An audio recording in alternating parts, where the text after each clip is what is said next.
and welcome to this week's At Home with the Wayne. My name is Tracy Strait, and I'm the Executive Director of the historic Wayne Theater Ross Performing Arts Center in downtown Waynesboro, Virginia. We thank you so much for joining us tonight. Please also look for us on our website and YouTube channel. Tonight, the very talented Lesley Larsen, a director at the Wayne Theater, will be hosting this presentation. Lesley will be talking with two area high school drama teachers, Amy Bussey from Stuarts Draft High School and Cassy Maxton-Whitacre from the Governor's School. They will be sharing with us the importance of theatrical arts in schools with an emphasis of acting on stage. This evening's At Home with the Wayne is brought to you by our month of May sponsors, KK Homes, Your Dream, Our Team, Standout Arts, Waynesboro's top-rated web designer, and CPA Roy Carter. If you would like to become a sponsor of the At Home with the Wayne series, a partner in the arts, or make a donation to the Wayne Theater, please click on waynetheater.org in the link of the description of this post just above the comment section. Once on our website, look for the orange box that says At Home with the Wayne. Click on Donate Now to make a donation or become a sponsor if you wish to become a sponsor of any of our programming. We appreciate any support you can give. And now, here is Lesley.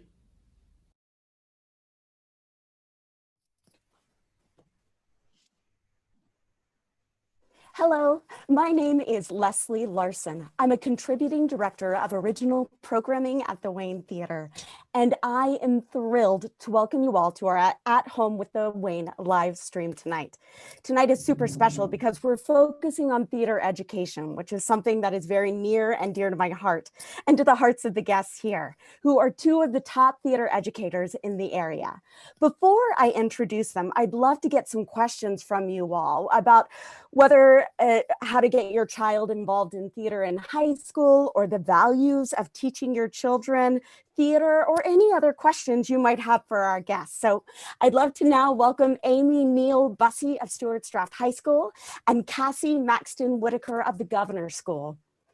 Amy, I want to start with you. I'd love for you to give us a brief introduction about yourself, where you went to school, what brought you to the theater, etc. So take it away. Hi.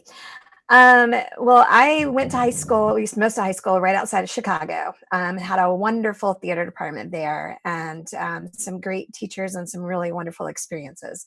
I had no idea how good I had it. We had 3 theaters in our high school and 5 theater teachers. That is not the norm around here. So when I went to college, I didn't know if I wanted to do biology or theater, and quickly found that biology was not my thing. I went to University of Richmond, and then I transferred to JMU to do theater. I actually graduated from Mary Baldwin and did my teaching training there, and that was like 12 years later. In between, I worked at the Barter Theater and then at Theater Bristol, and was director of education there, and spent several years directing plays and doing programming for kids in the community. So, so what brought me to teaching Wow. actually was my own kid.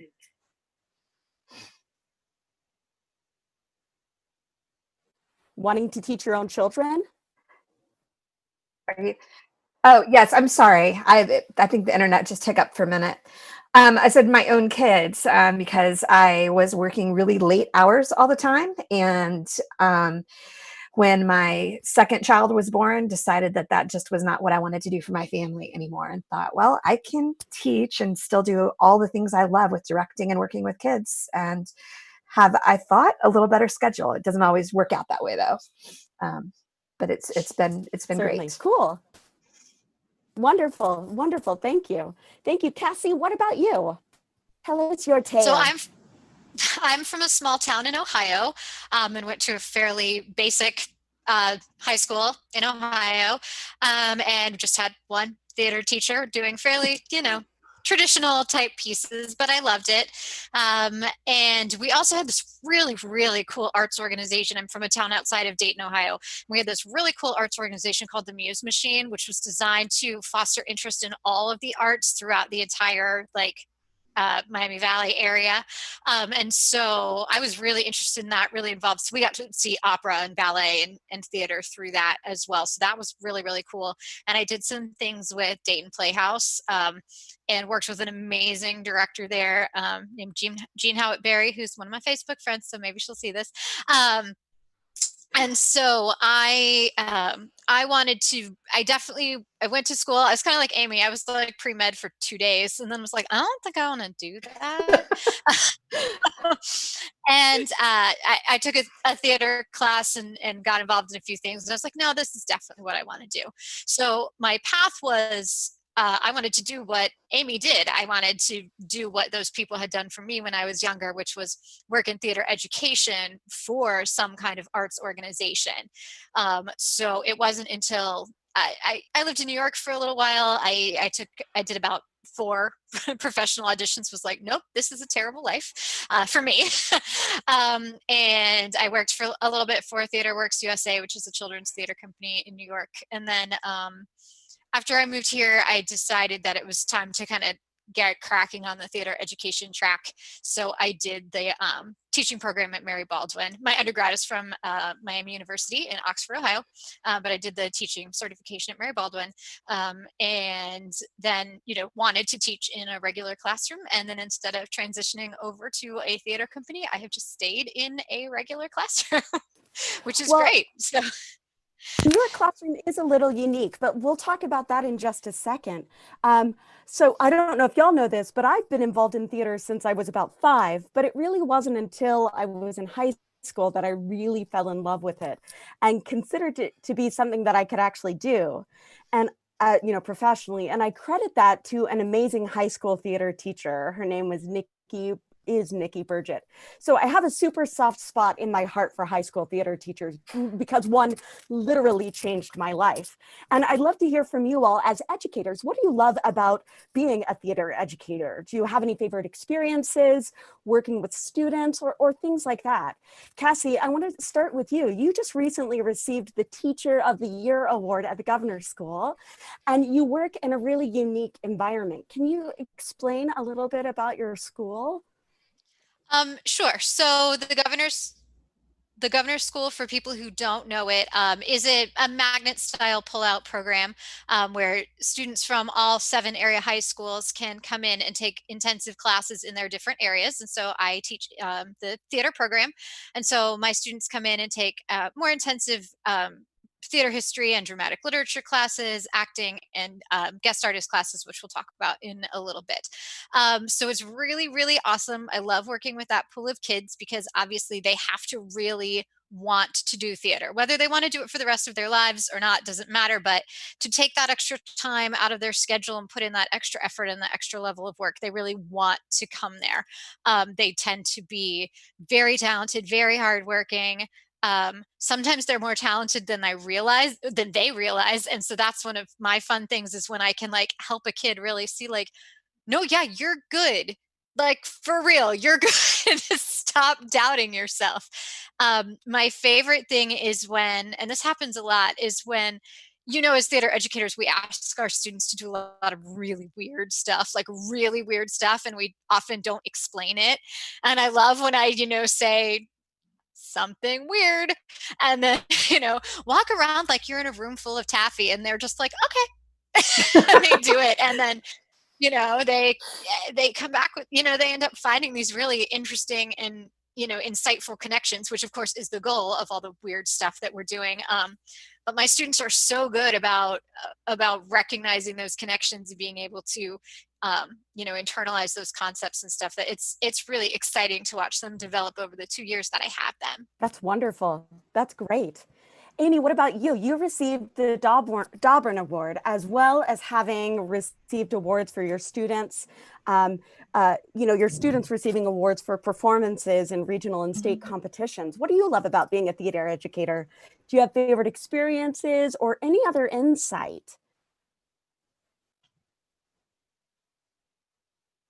Oh, I think we've got you frozen a little bit, Amy. Huh. Oh, are you? Oh, wait, I hear you now. Okay, Amy. I'm so sorry. No, you're fine. Sorry. I said I love more than anything else the connection with the kids, and watching them grow from, freshmen who are just getting used to this new world they're in, to young adults, and seeing how they develop and change during that time. And the ones that I get to work with for all 4 years, seeing how theater helps to shape who they are and who they're becoming. It is just an amazing experience to watch a kid come alive. I love that. That's really the power, I think, of theater. And I want us to talk about that in just a moment as we talk about, being a theater educator. Amy, what do you consider to be some of the challenges? Like, it's super rewarding, but I also am sure that it's immensely challenging. So what are some of the challenges of being a theater educator? I think there's a lot of challenges. I think for most of us, one of the biggest challenges is that generally we're a one-person show. There are schools in the state where there are multiple theater teachers in the school, but it's definitely the exception and not the rule. So, I was not trained as a lighting designer or a set designer. My skills have had to grow, and I've had to learn a lot just to be able to put on a show. When we're doing something in professional theater, even in community theater, there's lots of different people doing lots of different jobs. In educational theater, it is generally just the teacher. The buck stops there. And, along with the students and the volunteers that you can find to work with you. And they are invaluable. I couldn't do what I do without them. But I'd say just being responsible for the whole shebang is one of the biggest things that can be really discouraging, can be a challenge. I think budgets are too. There's not a lot of money to go around, and not much of it comes our way. So you have to not only be really skilled at putting on productions and teaching and connecting with students, you have to figure out how to also become a money manager and a fundraiser.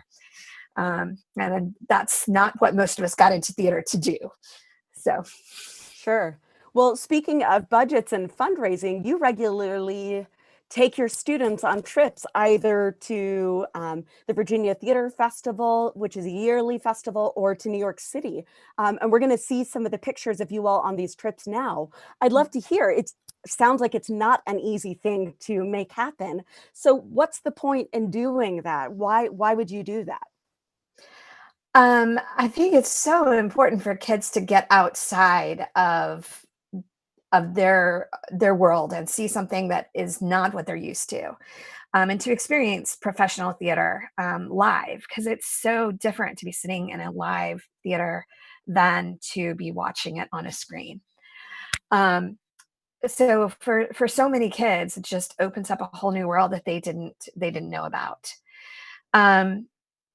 So, that enrichment opportunity that it gives them, whether or not they're going into theater as a career, is invaluable.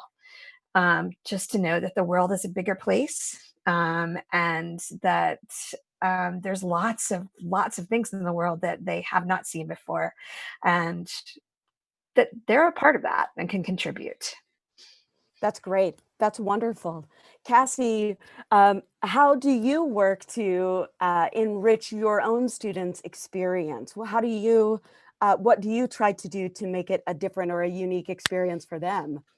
Like Amy, I do some field trips, not as many as she has. It's been a few years since I've taken a big one like that because baby is not a baby anymore.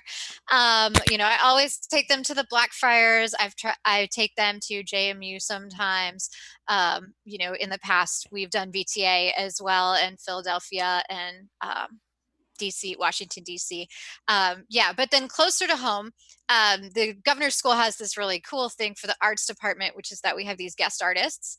And so it's actually worked into the students' class schedule that we can have these. It's sort of like doing special topics. We call it craft and skills. And so we bring in guest artists from the community to focus a little more intensively for a shorter period of time on a skill set that they might not get to practice in a regular theater classroom. So we've done things like just general like audition preparation, like picking out your material, cutting it, knowing how to interact with, the accompanist and the adjudicators and things like that. Stage makeup. I have a professional stage makeup artist in the area named Joe Hurt, who comes in and does a great overview of stage makeup class. Got some local filmmakers who moved back here recently from California, Zach Lalberte and Lise Peterson, and they're awesome. They've come in and done a filmmaking class with my student. Barbara Spillman-Lawson takes them through a developing children's theater thing, and then they like build a play from the ground up and then go perform it at my daughter's preschool. And so, and just, Lindsay Walters goes through choreography, Kathy LaFont teaches music, and Mary Evans Lott teaches audition. And so, just working with all these people who have worked professionally and can really give them that professional expertise, and to really be able to focus on a really specific topic like that is really cool for them. That's a really fun experience for them. That's wonderful. How lucky your students are. We're going to be showing some pictures of your productions and a clip of a rehearsal for a show that you recently did. Cassy, can you briefly tell us about Hello Girls and that experience? Absolutely. So our winter production this year was the high school premiere of the Hello Girls. We were just the second production ever since it premiered at the Prospect Theater. And it was just an opportunity that I sort of ran across working with the awesome people at Theatrical Rights Worldwide, that they were looking to start to license that show to a few schools. But since it hadn't been performed at a high school, it meant that, we were going to be a little bit on our own as far as making it a high school sized cast and things like that, but I read the play and I just loved it. It's about women who volunteered to serve as telephone operators during World War I, and they had to be telephone operators. They had to speak French very fluently. They went all the way to like the fighting lines, and just it's this really amazing true story. It has beautiful music, awesome female characters, which I'm always looking for. Amy's son was in it. And it was, I mean, I read it and I was like, man, this is a cool piece of theater. I wish it had more people in it. And I emailed the publishers and they said, well, let's see if we can find a way to put more people in it. And so then they said that if we wanted to take on being the first high school to do it and adding some people and expanding the cast and stuff, that we could do that. So that was awesome and so fun and so rewarding. Wow, what a unique treat. Like I'm salivating. I'm super jealous as a director to have that kind of It's awesome of because power. there was no chorus or ensemble written into it, really. All the main characters just played all the bit parts. So we undoubled all that and then added ensemble and added a lot of texture on the stage with them. That's great. And Yeah. what a good opportunity for your students to work with a live production like that. That's incredible. Let's go on and see a clip from it. And this is a clip of a rehearsal that we're going to see several of your students doing some rehearsal work for it. Let's see. Want to join the army? They'll take you. If you're a man and you really rather not join, they might make you. If you're a man who's nervous about selective service, every day you pray, don't pick me. But let a female sign up, the brass will tell her line up, and she will see how selective the service can be. We sent them letters of reference, filled out every form they could want. We showed incredible deference after their interrogation, nonchalant. They did their darndest to shake us up, none of that could make us upset. We've been pressed and assessed and we passed every test, but we aren't in the army yet. From Idaho. That's me, sir. Your French is surprisingly good for someone whose occupation is listed as farm girl. Each week we see them eliminate anyone who's not up to snuff. Step forward. He blocks them, screen and discriminate, weeding out the women who are not quite tough enough. He searched for any impurity, closing a security threat. 1, 2, 3, and he needs to determine who's just a bit too German, and we aren't in the army yet. Bertha Hunt? Here. You're aware that the Army's looking for unmarried women? Yes, I understand that. Rube and I have children, and he just did that last week. Probed and disrobed by a team of physicians, but we aren't in the army. Still not in the army. We confront, detect, interpret inquisitions, but we aren't in the army. Still not in the army. Still not handles of analysts, poking and prodding us, scouring and scouring for anything odd enough. And if I let them join me, then they're bound to bar me, and we aren't in the army yet. So you guys are in the back during your rotations. You guys are in the front with your push-ups.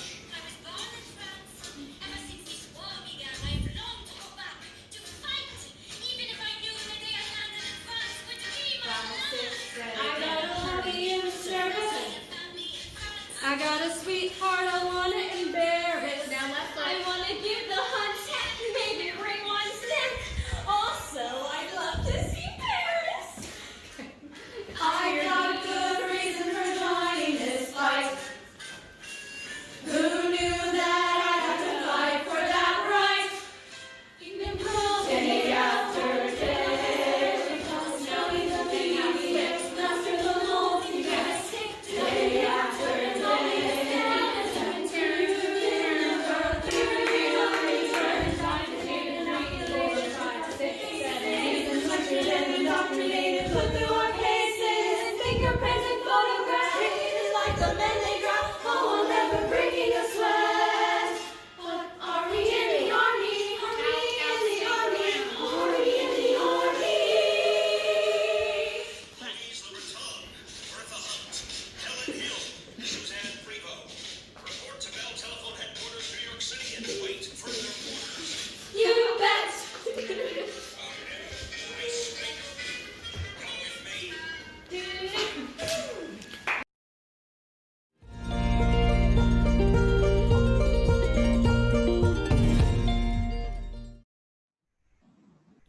I love that clip. Thank you, Cassie, for sharing it with us.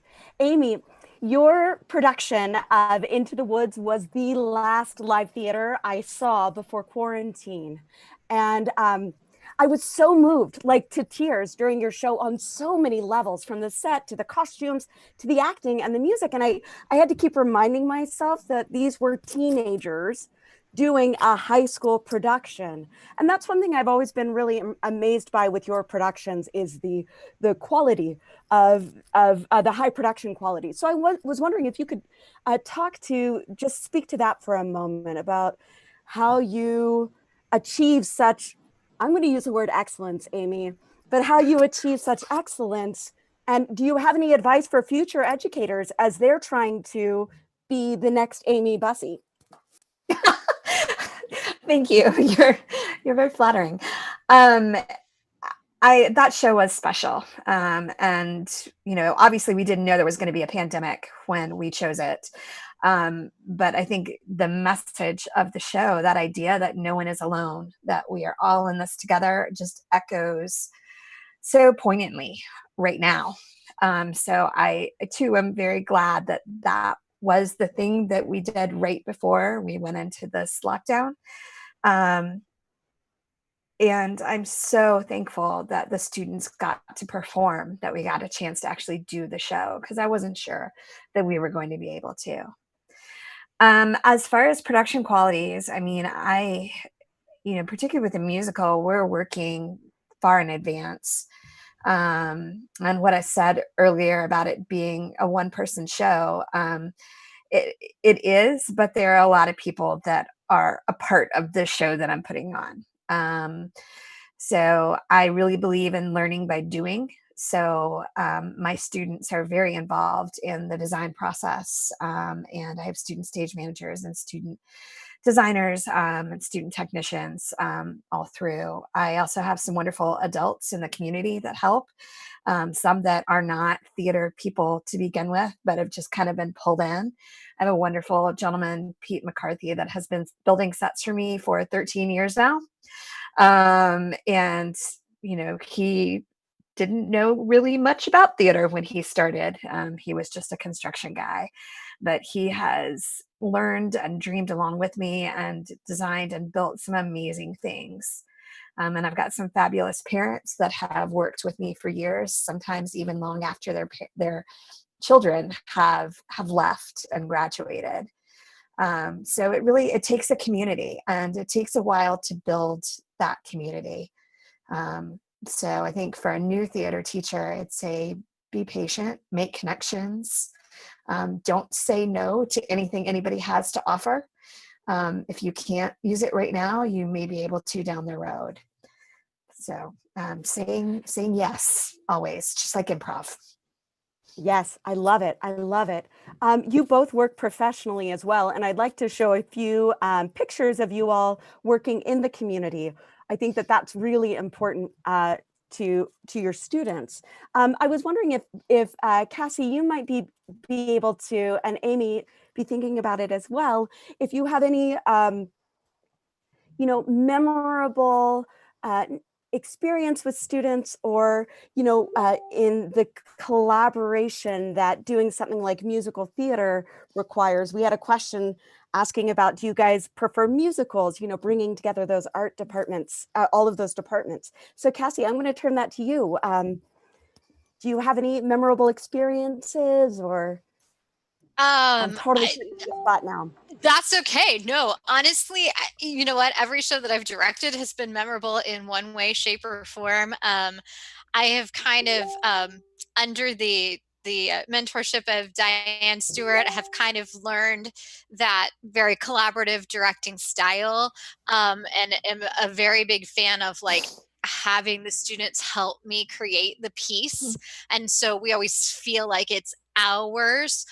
Amy got to see Arabian Nights, which I did a few years ago because her daughter was the lead, and it was a beautiful show that we did it with no set, and we crafted everything with the actors' bodies, doing a lot of viewpoints kind of things. We did that with the Hello Girls. I did that with Sense and Sensibility, especially with my gossips, and made them do all kinds of strange things. And I really enjoy that. I love working that way, and I think that at the end of the day and at the end of the show, those students really feel a certain amount of ownership over that piece. And so that, that's really important to me, that they feel like it's something that we created together. So yes, every show has been memorable in different ways, but especially when we can really feel like we're making it together. That's wonderful. That's wonderful. Amy, do you have any other shows that you want to touch on about our students' memorable experiences? I have a couple that are a little different from what Cassy just said. I don't always get kids who are theater kids in my class because I'm not at that magnet school. And sometimes I get kids who really don't want to be there, but their parents or guidance has put them in there, and that's where they are. And sometimes we just get through the semester, but other times there's something that happens in that class that really transforms them in a way. And those are some of the moments that are the most memorable to me. I had a young man who, he was a special ed student, was in my class, and I was told at the beginning of the semester that he couldn't do, and a whole list of things that he would not be able to do, including memorizing scripts. And I'm kind of going, oh, well, how is this going to work?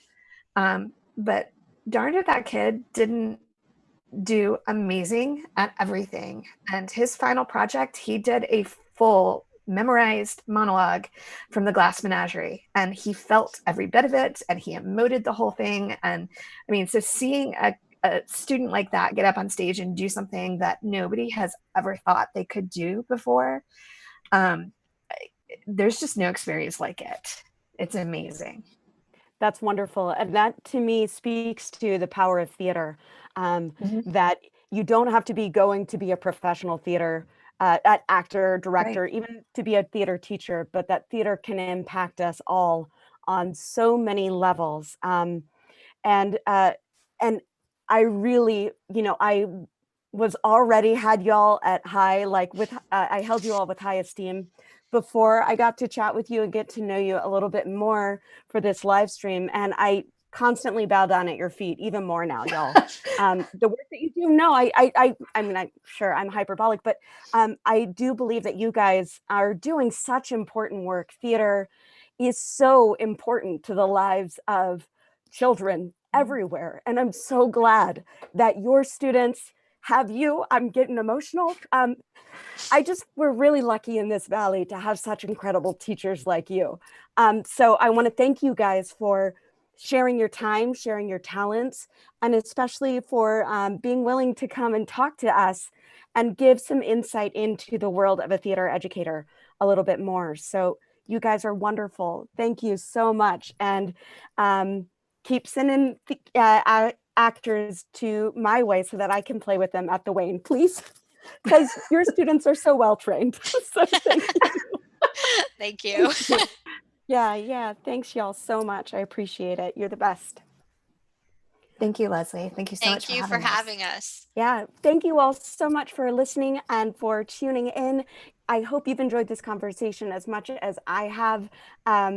Again, we're so lucky in this area to have Amy, Neil Bussey, and Cassy Maxton-Whitacre as both performers, directors, but especially teachers. So thanks for tuning in. Tune in next week for our next live stream at Home with the Wayne. Thank you.